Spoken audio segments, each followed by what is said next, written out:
Sa ulo ng mga nagbabagang balita, Pangulong Duterte dumalaw sa burol ng dating mayor ng Tagaytay City.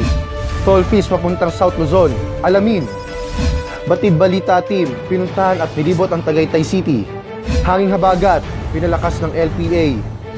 Bagong restaurant ang Pambansang Bay, binisita. Daloy ng trapiko sa Tagaytay, tutukan.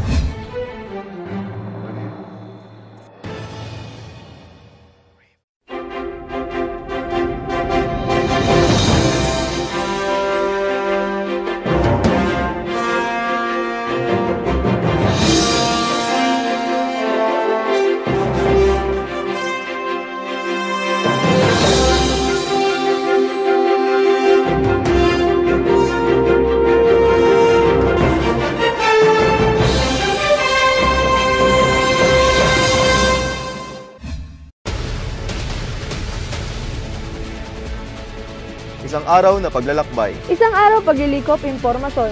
Upang magpabatid balita. Magandang umaga. Makakasama natin ang ilan sa mga mapagkakatiwalaang broadcaster ng Pilipinas. Si Mervic at Zaira para sa Ulat Panahon, si Aya para sa Ulat Politika, si Franz para sa Ulat Trapiko, si Rem para sa Ulat Showbiz, at si Meiji para sa Ulat Lakbay. Unahin natin tanungin si Franz. Franz, kamusta ba yung daloy ng trapiko dyan? Jerome, kung napapansin ninyo, sa kahabaan ng Aguinaldo Highway ay patuloy pa ring maluwag ang daloy ng trapiko.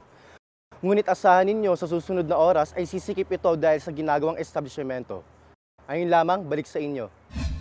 Maraming salamat, Franz.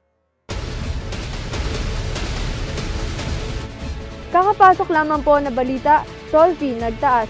Narito si Zinaf Ortiz para sa karagdagang impormasyon. Nandito tayo ngayon sa South Luzon Expressway para alamin ang toll fee kung papunta tayo sa Batangas.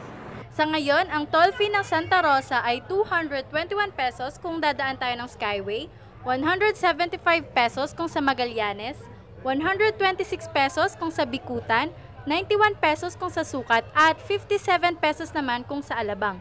Ayon nga sa toll fee rates ay bahagyang tumaas ang toll fees ngayon kumpara nung nakaraang taon. Maglalagay din sila ng CCTV para sa kaligtasan dito. Mula dito sa SLEX, ako si Zina Ortiz, nagbabalita.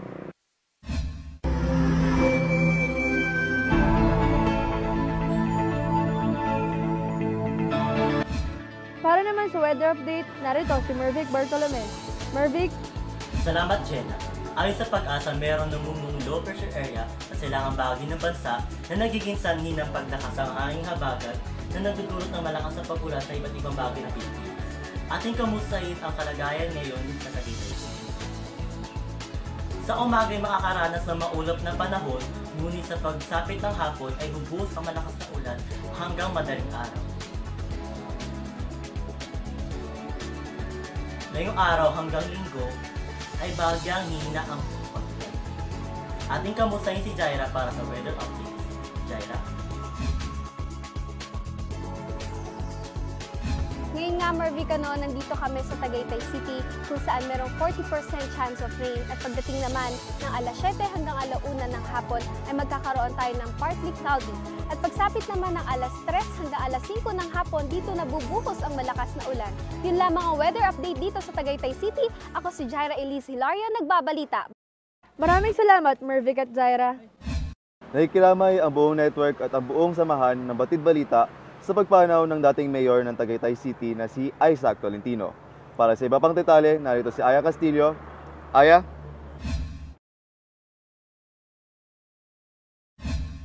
Jerome, nandito ako ngayon sa Our Lady of Lourdes Church kung saan ibinurol ang former mayor ng Tagaytay City na si Isaac Tolentino na ama ng dating MMDA chairman na si Francis Tolentino. Siya ay nanungkulan ng 26 na taon dito sa syudad. At siya'y pumanaw sa edad na 73 taong gulang. Dumalaw din dito si Pangulong Rodrigo Roa Duterte upang magbigay ng pakikiramay sa pamilya at mga kamag-anak nito. Mula sa Tagaytay City, ako si Aya Castillo para sa Ulat Trahedya.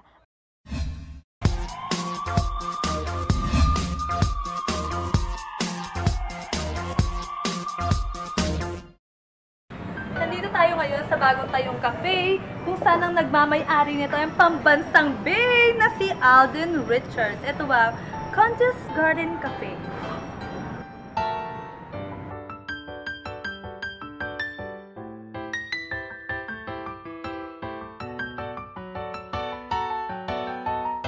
Ngayon po, kasama natin ang manager ng Conchas Restaurant na si Ma'am Leda. Good morning, Ma'am Leda. Good morning. Pwede na po tayong maipo.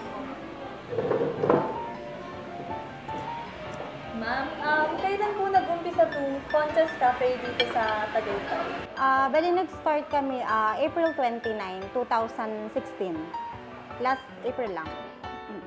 Ano po ang pinagkaiba ng Conchas Restaurant in other Tagaytay po na restaurant din po dito? I'm not familiar kasi sa ibang resto, pero dito sa Cliff House kasi, kami lang yung Filipino cuisine. Dito sa, sa Cliff House. Kumaga kasi dito sa Cliff House, may mga katabi kaming resto like Bongiorno, Fire Lake, then ito Cafe Platito, wala na pala siya. And itong Breton. So kami lang yung Filipino food na nag-offer. Ano po yung best seller niyo dito? Bali yung one of the best seller food namin is yung Conchas La Olla. Kumbaga yun talaga yung pinaka-specialty nung owner na si Ma'am Gemma Sembrano. Maraming salamat po, Ma'am Leda. Jenna Jerome mula dito ating pambansang bae sa kadahilanan ngayon ng premiere night na kanilang pinagbibidahang movie kasama ang phenomenal queen na si May Mendoza. Sa mga di pa po nakakapanood, first tip pa lamang po at pwede pa kayong umabot. At po si Repretan para sa Showbiz Chika, balik sa iyo. Maraming salamat, Rem. Andito naman si May Zaragoza para sa trip ko to.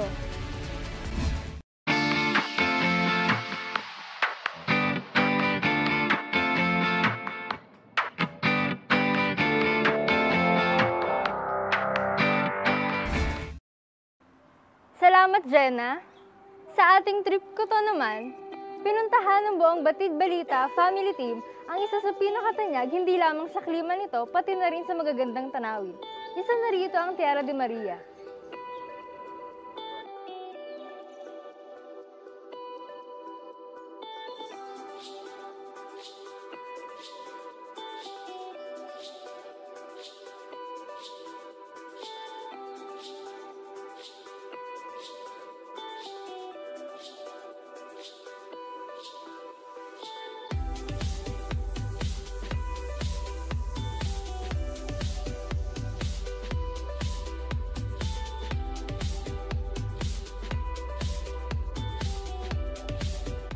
Trivia muna tayo.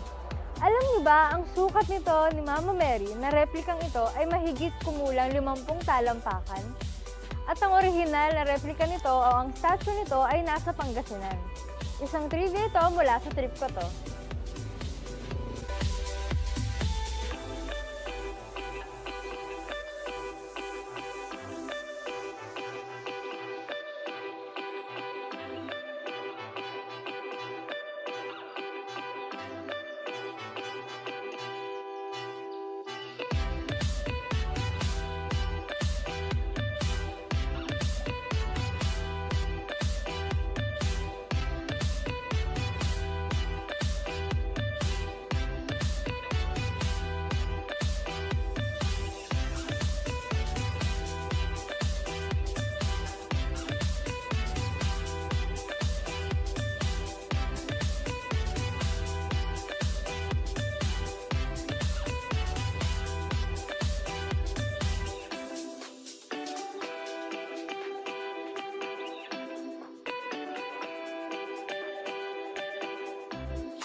At para sa aming last stop sa aming trip ko to, ang Skyrun.